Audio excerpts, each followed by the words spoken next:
दोस्तों नमस्कार, मैं राकेश श्रीवास्तव। क्या चुनाव के समय कुछ खास वर्ग के लोग राजनीतिक दलों को खास याद आते हैं और इन राजनीतिक दलों की तरफ से ऐसे वोटरों को साधने के लिए तमाम तरह के प्रयास किए जाते हैं। लेकिन लंबा इतिहास बताता है कि किस तरह से कुछ खास वर्गों को सिर्फ वोट के लिए इस्तेमाल किया गया।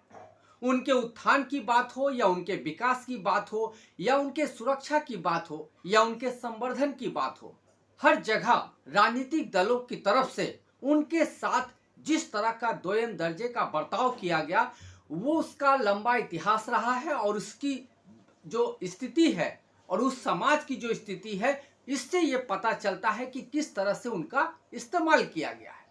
अब बिहार विधानसभा चुनाव में जैसे जैसे दिन आगे निकल रहे हैं वैसे वैसे राजनीतिक दलों की तरफ से ऐसे वर्गों का इस्तेमाल शुरू हो गया है। चाहे अल्पसंख्यक वर्ग की बात हो, चाहे अन्य पिछड़ा जाति वर्ग की बात हो या ओबीसी की बात हो, एससी एसटी की बात हो, इन तमाम वर्गों से वोट हासिल करने के लिए उनके लिए इस तरह की बातें कही जा रही है कि जैसे तमाम राजनीतिक दल उनके चरणों में लेटने को तैयार हो और वर्षों से उनके उत्थान के लिए काम किया हो।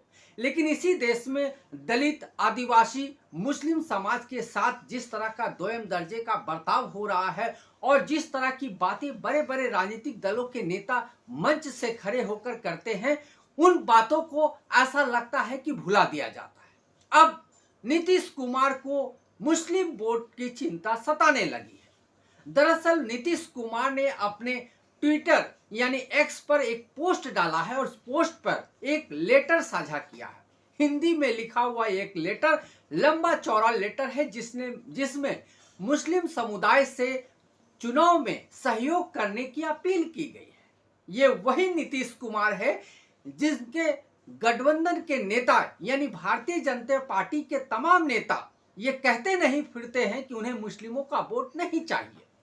इतना ही नहीं, इनके सबसे बड़े नेता प्रधानमंत्री नरेंद्र मोदी जब लोकसभा चुनाव का मौका होता है तो लोगों के बीच ये कहते सुने गए कि आपके मंगलसूत्र छीन के ये मुस्लिम महिलाओं को दे दिए जाएंगे। इस तरह की बातें कही जाती रही है। खास करके उत्तर प्रदेश के मुख्यमंत्री योगी आदित्यनाथ जिस तरह का जहर मुस्लिम समुदाय के लिए उगलते रहे हैं, उसके खिलाफ आज तक आपने नीतीश कुमार को एक शब्द बोलते हुए नहीं सुना होगा। लेकिन अब उसी नीतीश कुमार को मुस्लिम समुदाय का वोट चाहिए और उनसे सहयोग की अपील कर रहे हैं। ये वही नीतीश कुमार है जब वक्फ बोर्ड बिल पास हो रहा था तो इनकी पार्टी ने, भारतीय जनता पार्टी खास करके एनडीए सरकार के इस कानून का समर्थन किया था।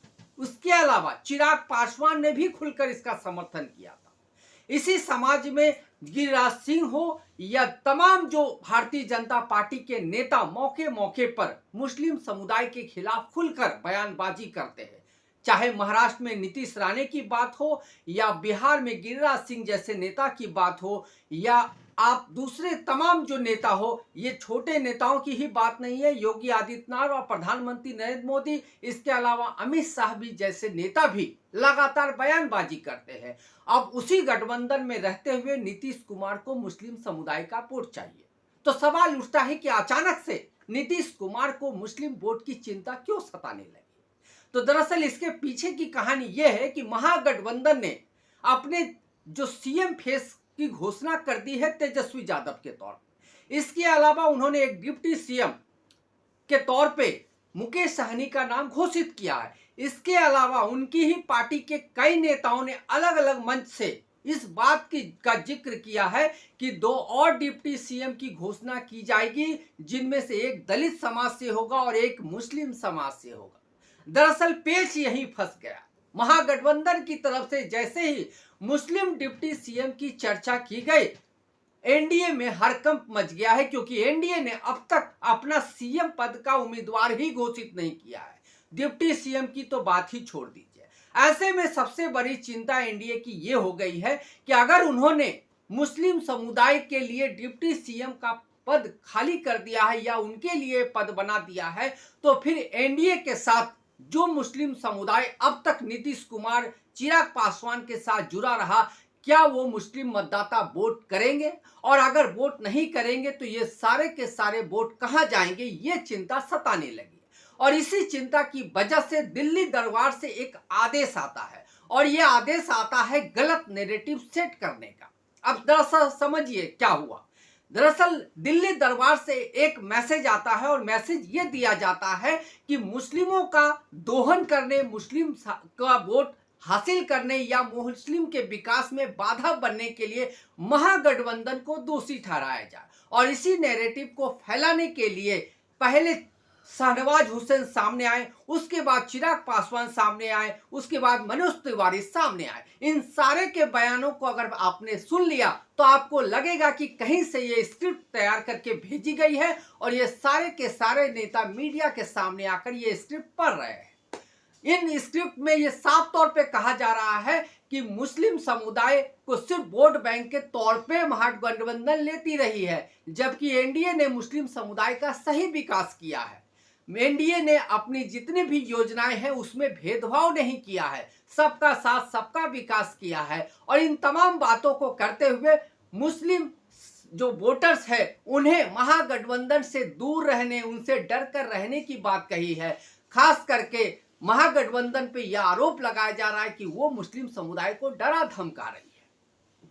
तो इस तरह का नैरेटिव सेट किया जा रहा है ताकि मुस्लिम जो मतदाता है वो एकजुट होकर महागठबंधन के साथ ना चला जाए। चिंता इसलिए हो रही है क्योंकि भारतीय जनता पार्टी ने जब अपना टोटल 101 उम्मीदवारों के नाम की घोषणा की, उसमें एक भी मुस्लिम उम्मीदवार नहीं है। दूसरी तरफ नीतीश कुमार ने जब पहला लिस्ट जारी किया, जैसे 57 लोगों का जो उम्मीदवारों की लिस्ट जारी की, उसमें कोई मुस्लिम उम्मीदवार नहीं थे। बाद में 44 नाम जो जोड़े गए उसमें मुस्लिम उम्मीदवार है। ये इतिहास में शायद नीतीश कुमार के चुनावी इतिहास में पहला मौका होगा जब उनके पहले लिस्ट में किसी भी मुस्लिम उम्मीदवार को टिकट नहीं दिया गया। भारतीय जनता पार्टी की पूरी लिस्ट में कोई मुस्लिम उम्मीदवार नहीं है। भारतीय जनता पार्टी की जो सरकार दिल्ली में चलती है उसके पूरे मंत्रिमंडल में कोई भी मुस्लिम मंत्री नहीं है। यहां तक कि जो अल्पसंख्यक सेल है उसमें भी किसी गैर मुस्लिम को ही बिठाया गया है। आप समझ लीजिए कि पूरी की पूरी स्थिति क्या है, भारतीय जनता पार्टी या एनडीए की सोच क्या है। और उन्हें इस सोच के अलावा बाहर जाकर भारतीय जनता पार्टी और जेडीयू को वोट किसका चाहिए? मुस्लिम समुदाय। ये उसी मुस्लिम समुदाय का वोट चाहिए जिसके खिलाफ प्रधानमंत्री, मुख्यमंत्री और उनके तमाम छोटे मोटे नेता बोलते रहते हैं और हमेशा किसी भी बात को लेकर पाकिस्तान जाने की सलाह देते हैं। जिस तरह का अभियान बिहार में एसआईआर के जरिए चलाया गया, उस दौरान इस बात को पूरी तरह से इंगित किया गया कि किस तरह से बिहार में घुसपैठिए बड़ी संख्या में बैठे हुए हैं। और ये घुसपैठिए कौन थे? दरअसल घुसपैठिए के नाम पर मुस्लिमों को सताने की, मुस्लिमों के खिलाफ एक अभियान चलाने का जो जिम्मा सरकार ने उठाया था, उस जिम्मेदारी को चुनाव आयोग निभा रही थी।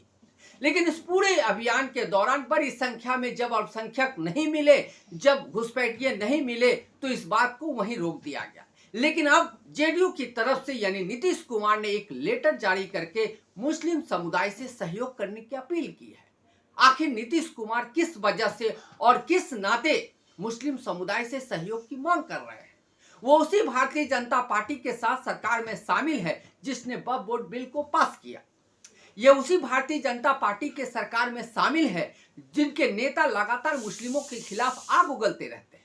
ये उसी भारतीय जनता पार्टी के सरकार में शामिल है जिन्होंने मुस्लिमों को इस देश में दोयम दर्जे का नागरिक बनाकर रख दिया है। उनके खिलाफ जब भी मौका मिलता है जहर उगलना शुरू कर देता है। चाहे योगी आदित्यनाथ की बात हो, प्रधानमंत्री नरेंद्र मोदी की बात हो या तमाम छोटे बड़े नेताओं की बात हो, जिन्हें जब भी मौका लगता है मुस्लिम समुदाय के खिलाफ आग उगलने से कोई नहीं रोकता है। और इन सब के बावजूद आज तक आपने नीतीश कुमार को किसी भी मंच से इस तरह के बयानबाजी रोकने की मांग करते हुए नहीं सुना होगा।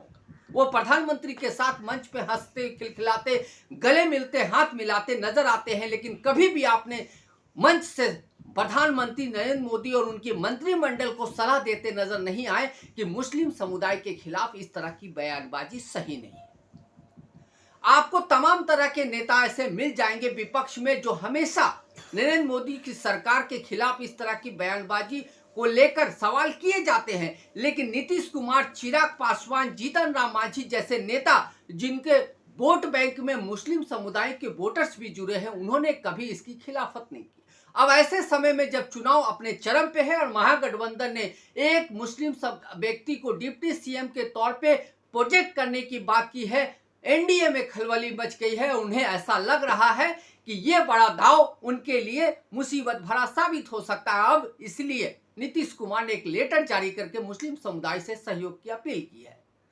राजनीति का यह दिलचस्प खेल बिहार में अभी कई और दिनों तक चलेगा और देखना होगा कि आखिर मुस्लिम समुदाय का वोट हासिल करने, पिछड़ी और निचली जातियों का वोट हासिल करने के लिए और कितने पत्र जारी होते हैं और दूसरी तरफ से किस तरह से आग उगलने की राजनीति जारी रहती है। तब तक के लिए आपको अभी और वीडियो का इंतजार करना पड़ेगा। तब तक के लिए नमस्कार, मैं राकेश श्रीवास्तव।